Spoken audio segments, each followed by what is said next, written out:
Hello, my name is Franklynn Bartol. I'm studying developmental neuroscience and psychopathology at the University College London and Yale University. Now, a lot of us would quote pizza as one of our favorite foods, but it can be quite unhealthy and often very expensive to always get takeout or buy frozen pizzas. So today I'm going to show you a very quick, easy, and healthy way to fix your pizza craving at home.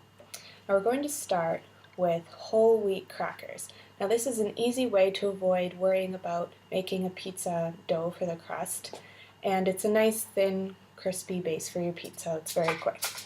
Now if you're making these mini pizzas for yourself, just use 4 crackers and that'll be enough for 1 serving. I'm going to show you 3 different varieties today, so if you're just making them for yourself, it's easiest to choose one of those varieties and make 4 of the crackers. However, these are also really good appetizers, so if you're having a group of friends over or having a party, you can make a whole bunch of different varieties and have lots available for people to choose from. So I'm going to show you 3 different varieties. We'll start with a vegetarian option.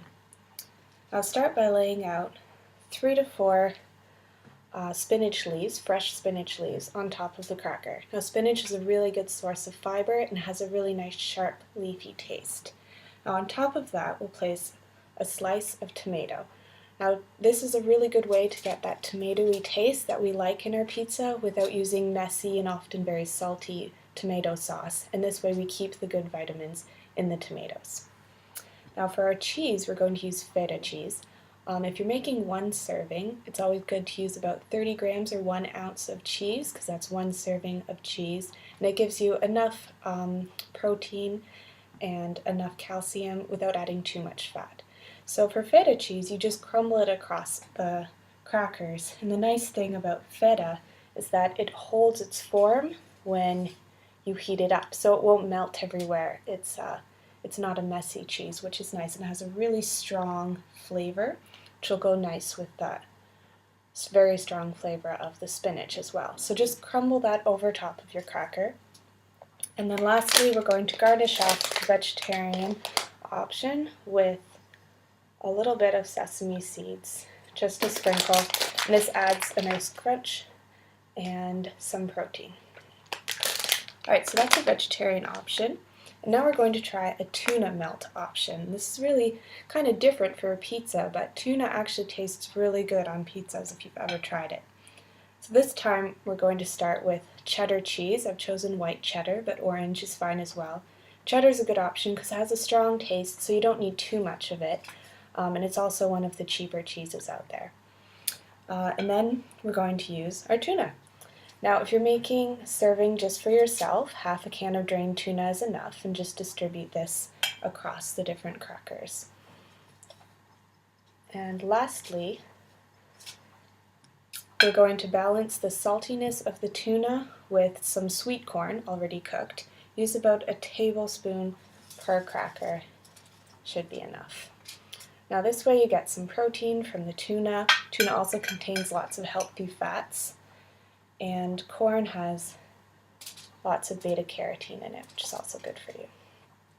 Alright, so lastly we're going to make a dessert option, but it'll still be healthy.